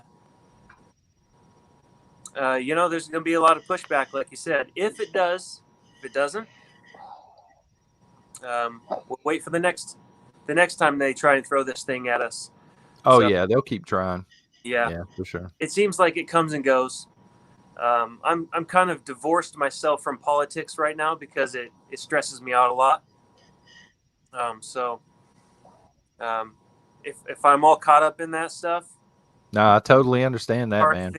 So, but other than that, I was just kind of going through a little bit of Bruce Lee's Striking Thoughts. This is a good book. Oh yeah. Kind of a hero of mine growing up, but yeah. So, prepping standpoint, are you bunker in or a bug out? I'm adaptable. That's Yeah. good. That's real good. It depends on the situation, and each situation is going to dictate what I do, right? So, and you'll see it coming. If the mob is, I'll be gone before the mob gets down my road, right? I'll be gone before the mob gets to the edges of my city, but I'll have to know if it's coming. So I'll put my finger on the pulse of what's happening around, and I know major population densities around me. So, and I have a unique. Sorry, phone's gonna die. Got 20%. But my position is unique to where I have kind of people around me that will let me know if there's stuff coming. You know what I mean? Yeah. I'm sure we're all kind of branching out now and getting to know a lot more people closer to us, and that's been a big goal of mine. My survival, my prepping, is reaching out and having my little tendrils out there to feel what could be coming, what's on the horizon, and so yeah. What without giving out too many details, what are some of your favorite things to prep? Oh, favorite things to prep, man. There's so many. It's like, what's your favorite song? Yeah. But favorite things to prep. That is such a loaded question. Right now, it comes in phases. So right now it's food. Food. Yeah. Same here, man. Price continues to go up. It seems like as the price goes up and the economy gets worse, more and more people are showing up, I guess looking for prepping communities here on YouTube. We're seeing a bunch of new names, which is good. The more people that are prepared, the less people that are going to be trying to rob you when it totally breaks out. Yeah. Grim, man, if you were a foot taller, the gremlin ears behind you would be perfectly lined up, man. The chair would start sinking. Just a foot taller, man. Can you not sit on a pillow or something? Well, no, I don't want to sit on pillows because that hurts my back. But it's the chair. It just won't stay up. It's sinking. It's all the way down right now. Is that the squeaky chair? Yeah, I put some WD-40 on it yesterday, so it's not as bad. Or was it the day before yesterday? I can't remember. It'll wear off. I went through the same thing. They were trying to get me to take mine out in the yard and burn it like a Viking funeral, You should have done it. You should have built a fire. My son took it. for a video game chair, or I would have. I need a new one. I was at a Costco a couple of days ago, and they had a Lazy Boy office chair there, and they had a sample, and I sat in that thing, and I was like, I didn't want to leave it. Like, just roll it on out to the car, but they wouldn't do it for me. Thank you, Selling Prepper. So Heartland, what's your favorite 80s memory? 80s memory. The playgrounds that I grew up playing on that were made out of the leftover construction material from where they built the schools or whatever, that made us tough. The stainless steel slides that would, and those things used to burn you up, man, in the summertime. Yeah. I remember. So yeah, and being able to walk to school without worrying about, being kidnapped, or, your parents knew that the rest of the people around you, your neighbors, were looking after your kids, and we didn't have to worry about my kids going out and being in before the streetlights came on, because stuff like that. It was you would hear about like weed, I guess. Reagan had his war on drugs, and then you had cocaine in Miami. I remember hearing about that. But other than that, man, it was, I'm sure there were problems, but as kids, I never heard about them. We would stay out. You just had to be back before that the lights came on, on the light poles. Yep. Where you'd get switched. Well, that's because you guys grew up in an innocent place. This right there. What is that, Graham? I have to go deal with that. Put it to bed. Okay, man. So, thanks for having me on. I got a question that you guys can tinker around with while I'm out of here. When do you think they're going to completely attack religion more than they have done so already? And I'll leave you with that. Have a good one. Thank you.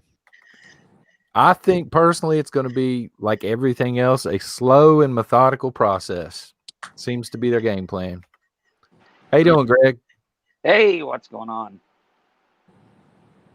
I remember you, man, because of the White poster behind you. Yeah. Love that show. It was one of my favorite shows. Hello, Greg. Hey, how's it going, Heartland? Well, going well. So what do you guys think about Grimm's question there? The attack on religion. When are they going to full on attack it? I think it's already happening. They've been doing it for years now. I honestly thought that things were getting better when, Trump was in office and he started bringing some of the stuff back. But, they've taken it out of schools. Like when I was in high school, I remember they had prayer group in the morning, and you go to these schools now and, if you say anything about the Bible or God, they pretty much like, oh God, that's the worst thing in the world, and they don't say the Pledge of Allegiance anymore. It's just, they're taking it out of everything. I'm surprised they haven't taken all the money back and reprinted it, because it does say "In God We Trust" on there. Well, I think they're coming after it harder where they're allowed to get away with it. Like here, I know our city council meetings, they open up with prayer and they end with prayer, and it's actually it's nice to hear it. And they still have, they still talk about it a little bit in schools too here. So sounds like a good city to me. It's pretty good. Yeah, no, I just left California where you don't mention religion. What do you think, Cindy? You awake? Oh, yeah, I'm awake. Yeah, no, I left California where, you don't mention religion. You don't put it in the schools. You don't have any of it anywhere. I mean, shoot, my daughter graduated high school 2 years ago. They didn't even read the Constitution. Never had a class on it. It's always amazed me how they tell kids you can't talk about, the Bible at school. But then later on in life, when you're in prison, they're like, here's a Bible. You know what I mean? It seems like the opposite of what it should be. We call it institutional religion. Yeah. If they learned about it as children, they would up in prison, you know. Mm-hmm. Mm-hmm. Mhm. I wish. I'd be in a hell of a lot better place.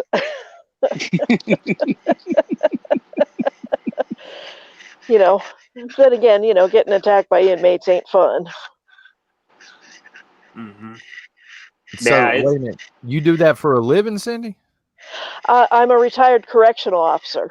Oh, so you tough. That's why I'm the hammer. That's a tough no, job, yeah. I'm used to taking them folks down. I can only imagine some of the stuff you've seen then, you know. I need to write a book. Yeah. There are things that, yeah. Greg, what are your thoughts on the gun grab, the HR 127? Well, you know, it's really a scary situation we're in right now because they could push that through without us having a say in it at all because, you know, the House and the Senate controlled by Democrats now, and that's scary. But do I honestly believe it's going to go through as the way it was presented? No. I think that they may get a little part of it and then try again and try again and try again and just take little parts, you know, because everybody be like, oh, well, you know, they're only doing this. They're only making us register everything. They're only making us, you know, a high capacity magazine ban or, you know, crap like that. But I hope not. But, you know, I see it coming. I don't know. Are they willing to choose that fight? Are they willing to fight that fight? If they do, which makes me question whether they're going to or not, because that's a really risky situation for them, unless they're ready to throw it all in right now. You know. Do you think that'll be like what really triggers everything? Do you think that'll be the point where conservatives are just like, we're done? Oh, Well, absolutely. Conservatives either, man. There's so many on both sides that that are, you have something or it's about to be taken. There's so many people I know that they had something, which it is the Second Amendment, right? They can go get it, and that's why everybody's buying it all up, because they have something, and it's free, it's freedom, and they're about to lose it. So, I mean, it's a fight that I don't think they're willing to have yet. That's a good point, man. A lot of people don't understand, I guess, how many Democrats own firearms. And I wonder, you know, if they try and push this through, is that going to affect voters? The ones that are alive, at least, right? Yeah, and the Democrats, I remember hearing somebody used to say that Democrats said, I may disagree with what you say, but I'll fight to the death your right to say it. Now, Democrats used to say that. I think those types of Democrats are still around, just like the type of guys that were like me, quiet, because I have kids and I like to stay neutral on these grounds until now. I've been quiet until now. I'm a father and a husband, and I've been quiet for a long time, and now if you're anything like I am, man, you worry about what the country is going to look like when your kids grow up, you know? Yep. So they haven't seen the real men of this country yet. I'm a lot more worried that they're going to sneak it in slowly over time. They're going to get it rejected, and they're going to put a little bit in here and a little bit in there, and we're just going to slowly lose it, and it'll pass quietly because nobody's going to notice because, oh, well, it's just this little tiny bit, and then they're going to go and get another one. Oh, it's just this little tiny bit, and pretty soon it's all gone. Yeah. We've lost a lot that way already, you know? We have. That's called progressivism. Yeah. Mm-hmm. I mean, look at TV. 20 years ago, you wouldn't see what you see on now. I remember when they used to regulate what kind of commercials could be on before 8 p.m. Right. Yeah. One thing to think about, though, and you brought up a good point, Heartland, about the Democrat side, too. if they did go to try to pass this HR 127, it almost is like maybe that would be the thing that brought this country back together as a group, because it would be both sides that come together and be like, no, we're done with this crap. Yeah. Yeah. We can Cindy, only do you hope. have anything else? No, I'm good. The chat needs its hammer, apparently. No shock. Well, thank you. All right. Have a good night. You too. It's nice meeting you. Well, it looks like Grim has returned. He has set himself up. How you doing there, Gray Man? What's up, Gray Man? How y'all doing tonight? The Grim Good. upgrade. I need to get a Grim flag behind me. That'd be awesome. Yeah. No, I like your background, man. It looks good. Yeah, that's why I'll keep it that way. I figured. I know you have thoughts on the gun grab and everything. What are your thoughts? Man, and I agree with some. I've been, watching the chat backstage and stuff like that. And I agree. I think you said this best, Sean. You don't think it's gonna pass this time around, but they're gonna slowly play with it, manipulate it. And if they don't pass it this time, I think they might try to wrap up into a bill that no one really pays attention to, like they do with everything else. Add that pork to it, as they say. Yeah. Yeah. That's the only way, because just to do it out blatantly. Don't get me wrong. They got the whole chessboard, to be honest with you. I was looking at it just the other day with this whole, the stimulus bill they're running through. Yeah, it was 50-50 split, and what's her name came there and broke that split and just passed it like it was no big deal. Mm-hmm. We have no voice. Yeah, that's actually what I'm talking about on the video in the morning, the stimulus. I don't think it's going to stimulate anything, even if they send the money out, because they haven't fixed the problem. The problem is the masks and the 6 feet apart and the half capacity everywhere you go. That's what's hurting the economy. The only thing it should have stimulated is your preps. Yeah. There you go. Yeah. Yeah. Hey, man. And your marriage from time to time, right? Yeah. Look, my phone's got 10%. You can get me off of here, and it's been great talking to you finally, John. Yes, sir, man. I appreciate you being over here. Yep, anytime. Good to see you, Gray. Heartland, I want to say I'm glad I got to see you wearing that suit of armor finally. Finally. Awesome, brother. Grounded Earth. How you doing, man? Hello. What's up, brother? How's it going, guys? What's going on, man? You got any thoughts on the gun grab, on the 80s? Oh, I have many thoughts. Well, first off, I was born in 1990, so unfortunately I didn't get to live in the 80s, but, I consider myself very much a part of that time because I'm very old school, with my upbringing and everything. So, but yeah, this HR 127 or whatever, I'm pretty much on the same line of thought as all of y'all. I really think it's kind of hard to say what exactly is going to happen. Obviously, they're not going to give up because they want control. Disarmed population is easy to control.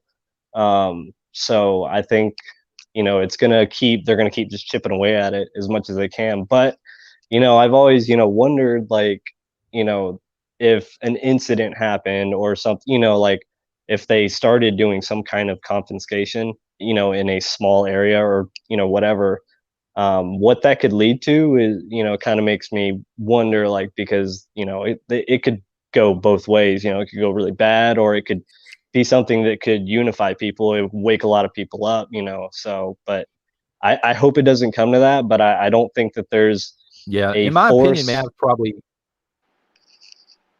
Oh, go ahead. I was just going to say, if they do the gun grab, I think that some gun owners would actually give them up, but the ones that the new ones would be a real problem. Yeah, I think a lot of the newer people that we've had that have just become like new gun owners, who are not so much into it. They don't have a lot of education on the the Second Amendment and everything relating to it. I think they'd be like, oh well, I better do what I'm told or whatever. But I know there's so many Americans out there like me who are not going to have that line crossed. You know, No. you're not going to take away my ability to protect myself and my family. You know, that's just not going to happen. That's the end of freedom. They get the guns, it's over, you know? Well, I don't think there's an army that could do it, you know, and like that's when you start getting into the conspiracy stuff. But because like I know I'm a little all over the place. I apologize. I had some coffee, so I'm a little wired. I know that feeling, man. Well, but like seriously, I don't think that most of our troops and our people in law enforcement, like most of them are good people, I think, and they, you know, and then they are people, you know, they're not just robotic, you know, some are unfortunately, but they're not just robotic, do, you know, orders and all that. I think that a lot of people would, you know, either like go to their families or they just wouldn't follow an enforcement rule. I know there's a sheriff down here in Florida who has talked about deputizing people if they ever started, you know, doing stuff like that. So, yeah, I don't know. I don't see it going to that crazy point, but I mean, honestly, who knows, man? Like with all the things that have been happening, it's kind of hard to believe that what we're living in is reality. I always say it's like a movie, but it really feels like a damn show, and we're the extras in it, you know? Yeah. So you're a fellow Floridian then, eh? Yep. I was born in Georgia. I moved out to Washington State, and I lived out there for a few years. I didn't like it. I love the nature and the countryside of it. I didn't like Seattle or the cities, but I got an opportunity to come down here to Florida. So I'm down near Sarasota, and okay. Yeah, I love it down here. It's quiet, and people are, for the most part, like I've always said, they're out doing stuff. You know, they're not like some people wear masks, but I literally, like, I just posted a video on my channel of me riding through my little small town, you know, during a car show. Tons of like old people, you know, older people, and almost no masks. You know, in Florida, you got to be kidding. Elderly people in Florida? Yeah. Yeah. They don't care down here, John. Yeah, it's like I've always said, it's like, well, you don't see too many of them now, but it's like Trump flags and big trucks down here, you know. So, and people are pretty respectful and pretty friendly, and I like it. It's just a different kind of person, and that's nothing against anybody up north, because I met a lot of great people up there too. But there's something about Southern comfort, you know. And I'm a Georgia boy, so I missed it. So I love it down here, and I love what the state is doing right now, you know, for the people, because from the little tidbits I've heard, it sounds like they're doing the right thing and making a stand, you know. I think they're grooming DeSantis for presidency, man. I mean, if he keeps... Greg, where are you at, man? I'm in Indiana.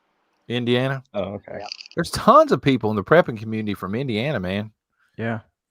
We were all grew up farmers, so you know, we've been that doing makes this sense, man. Before really prepping was cool. John, I got a question for you, brother. Sure, man.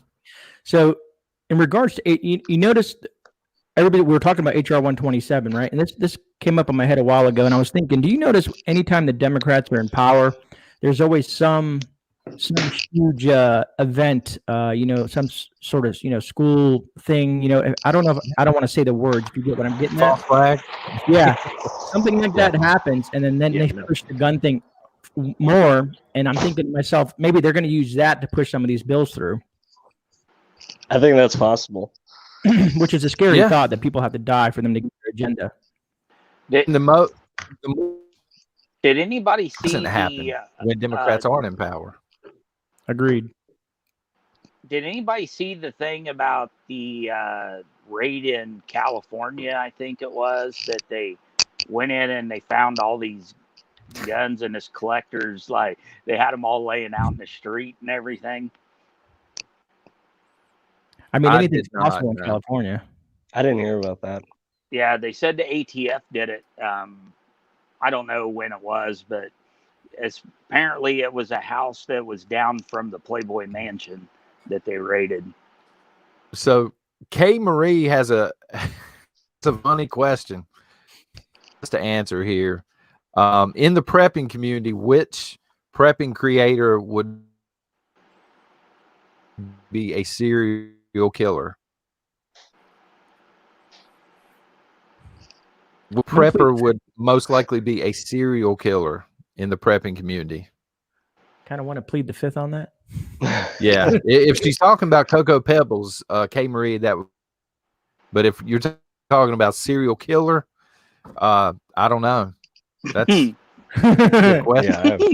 You're trying to get us in trouble here. Yeah. Yeah, I'm sticking with Gray Man on this one. You think it's Gray Man? We're gonna pin it on No. Gray Man.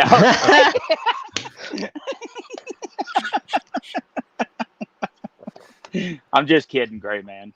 Greg, I looked at what you were talking about. It says FBI raids home of 2 California men who held a rally on the eve of the Capitol attack. Yeah. So that happened 4 days ago. Yeah. Yeah. Just to clarify. Did any of y'all hear about what Bank of America has done? What's that? No. Basically, he's working with the FBI and other alphabet soup agencies and giving up customer information on. But if you bought anything, if you bought a muffin in DC between like the 5th and the 7th or whatever, like that's crazy. Yeah. So what you're saying is boycott Bank America. Pay with cash. I've never used them. Is what he's saying. Cash, cash. Cash is king. Mm-hmm. You know, I was thinking about this. I'm going to go off topic here, guys. Well, not really off topic. I'm going to go backwards in the 80s talk that we were having earlier. Because one thing I didn't hear anybody say was, anybody remember the Breakfast Club? Mm-hmm.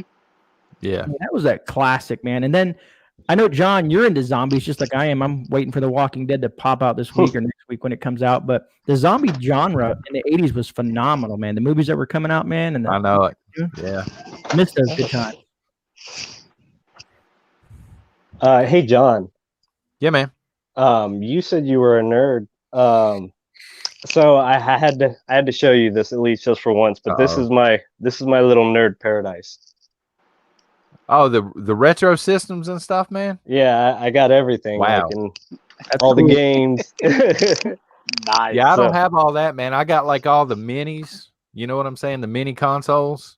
I have some of the originals, but I've been thinking about. Do you know what the TurboGrafx 16 is? Yeah. I've been thinking about getting the mini console. They came out with a mini console, but they're really hard to find. I've been thinking about ordering one to like have all the old games on and stuff. Yeah. Yeah, that's really cool. And more things are coming out like that because I've been like keeping up with stuff like that. I just recently got into like modding Game Boys and stuff, and I actually have some small handheld emulators that I'm working with. But fun fact, the new Xbox that came out or whatever, you can actually, apparently it's kind of funny that if you think about it, PlayStation, you can't play like backwards compatible like older like PS2 games and stuff like that on the Xbox because they made it open source, like, and the developer kit available to the public. People have turned it into a little, basically what you're talking about, and they've got like every old system that you could think of from Atari up to now, and you could just turn it into a little game machine. I think that's pretty cool, I do have the original, like the 2600, Atari 2600. Really? Yeah. That's awesome. Well, the hardest thing was finding the hookups, man. With the newer TVs and stuff, getting the adapter. And it had the little look fork deal on it. They don't look as good, the older stuff on the new TVs, because they're it's not set up for it. That's why I got the old big, the big heavy TVs like we had back in our days. Mm-hmm. I remember those Sonys that came out. They were like 5,000 pounds. The TVs? Yeah. Oh, the floor models were horrible, dude. It was crazy. They were so big when they broke down, you just bought a new one and stacked it on top of it. Yeah. Take it out in the yard and just gut it and turn it into a grill or something, man. Mm-hmm. Put your kitchen table on top of it. They were great for hiding stuff in, man. I give it that. Lots of room back. Maybe that's why they made TV so small now, so you can't hide stuff in them anymore. It's crazy, man. How much the world has changed just since the 80s. I mean, I feel so old just sitting here talking about it, Agreed. I can remember being, in elementary school, middle school, the old Nintendo games blowing in them, trying to get them to work, man. And now you got all these digital downloads and stuff. It's all going digital. I can't stand it, man. I don't like it. I lived in a small town when I got my first Nintendo, maybe a population of 300 or 400, and we had this little store where you would go and rent games, man. We would save up all our money and go down there and rent a game and get all excited about it. It was awesome. Good times, man. I missed that. Blockbuster. Yeah, that was yeah. Those were the days. I think I still have my card floating around somewhere, which is ironic. Same People here. are posting stuff in chat now, like from the 80s, cassette tapes and stuff like that. See, I love how so many people pick up on that. We're all like, a lot of us miss those good times. Like I asked my daughter if she knew what a cassette tape was, and she just looked at me like I was crazy. Yeah. What are you talking about? Well, see, my daughter, man, she's all into the 80s. Like, she collects vinyl. She collects VHS tapes. Like, she has tons of these things.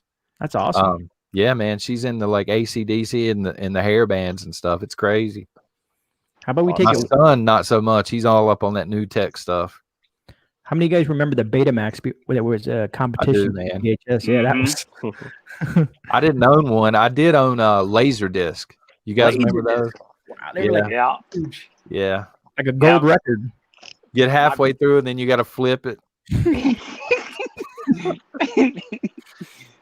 Yeah, my parents got into the Betamax thing, and they're going to be the wave of the future. I was for sure the remember the HD DVD in the red cases. I thought for sure those were going to beat out the Blu-rays, man. There was a lot of competition back then because I know you guys remember the floppy disks, which ancient tech there, but then they came out with these zip drives, these little zip drives that you'd put in there, and I was like, man, this is futuristic. Yeah. I can remember when the Commodore 64 was high tech for me. Speaking of that, John, do you like how we're doing here? We're video chatting now, but there used to be God, what was it? It was called CompuServe, and you would chat with people all over the world, but just chatting back and forth. Way before I remember that. I remember some of the games, like the text-based games. I guess the role-playing games or whatever, but it was just text. But Leisure Suit Larry, I think that's what his name was. Yeah, I don't remember. Like my first online was Web TV. Web TV. Do you guys remember the Web TV boxes? Yeah, Web TV OS. I remember that. That's classic. Times have changed. There's a few preppers out there that collect vinyl and stuff like that I've seen and I've spoken to. They got some classic vinyls, just nice collections of it. Somebody put in Rock'em Sock'em and Oregon Trail. Oh my God, I remember Oregon Trail. Yeah, Oregon Trail, man. My wife loves that thing, man. She still tries to play it. Yeah, you always die from diphtheria in there. Yeah. The original prepping video game, right? Yep. Yeah. This is true. There are some video games out now, I will say. I know not a lot of people aren't gamers, especially modern ones, and that's cool. But there are some, they have made some steps in the gaming world, and it's really cool, like to be able to jump into an open world map where you just run around with other random people and trying to like scavenge supplies and fight the weather and do things like that. I think stuff like that's cool because it could potentially get younger minded people into the concept of thinking, this is a cool thought process. Like I could do this, or I could, I don't know. I mean, as long, and this is no offense to anybody who's doing this, but as long as they're not like 35, 36 years old and in their mom's basement, just playing games all day. Yeah. I've done that. I've kind of now I'm into the older stuff. That's why I got my old little retro game room, because the quality is there. There's quantity now, but there's very little quality in a lot of things. Movies, games.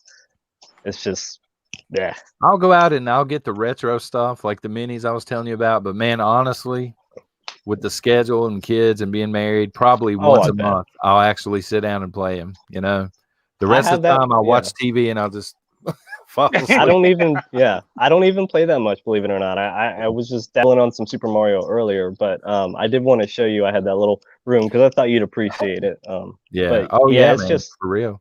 It's something. There's something about seeing it and having it that takes you back to being a kid, man. Yep. That nostalgia, what you were talking about. Yeah. It was just a better time, brother.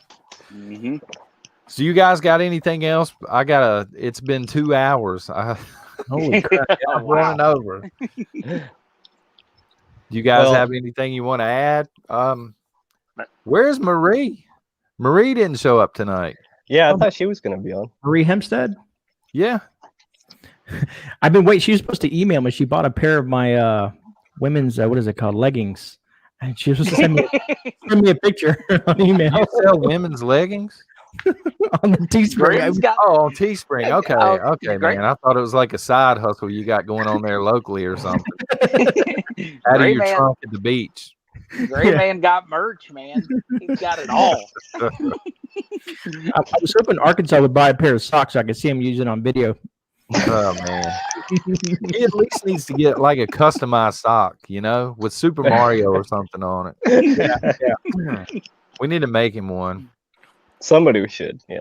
Yeah, Kermit the Frog or something, man. John, you've been doing this YouTube thing for a while now. I mean, is there any credence to this 2-hour thing that if you go over 2 hours, someone else told me it's 12 hours the other day, like that you don't get watch time if it goes over a certain amount of time or something? I have no idea. Honestly, I can't imagine streaming for 12 hours. Like maybe if I paint it out here and I just set up the live stream so they'll watch anything else on YouTube. Maybe they'll watch paint dry or something. But no, I can't imagine streaming for 12 hours. Have you seen some of the stuff on YouTube? Good Lord. Speaking of that, there was everybody probably knows that guy. What is his name? That gives money away for almost anything. But there's a guy that was streaming. He sleeps, and people donate to him trying to wake him up. And really? Mr. Beast kept on donating $1,000 over and over again to try to wake this guy up. I think Grim might have mentioned that at one point. So I had the folks in the chat, I'm willing to sleep on live stream for donations now. Hey, We'll sleep for food. Yeah, we're in the wrong side of things. We just need to sleep and just video ourselves. That's the world we live in. It's crazy, man. Crazy. It is. Imagine putting your pajamas on and just laying down and turning the live stream. I'll be on there snoring, man. All right, guys, I'm going to bounce. But before I do, check out Grindstone Ministries. Yeah, absolutely. Oh, yeah. That's Bear Independence Ministry, right? Yes. Yep. Oh, it's awesome. Yeah. Yeah, I've been following that. That's really cool. Yeah. Big supporter. All right. Thanks for having me on, John. Yeah, man. Take care, Greg. Good seeing you guys. Always, Greg. All right, folks. Going to go ahead and shut it down for the night. Thank you, everybody, for being here. I got to go get me another cup of coffee anyway. Like I need another. Thanks for having me, man, John. today. Yep. Y'all have a great night. Take care, Gray Man. You too, man. Later, John.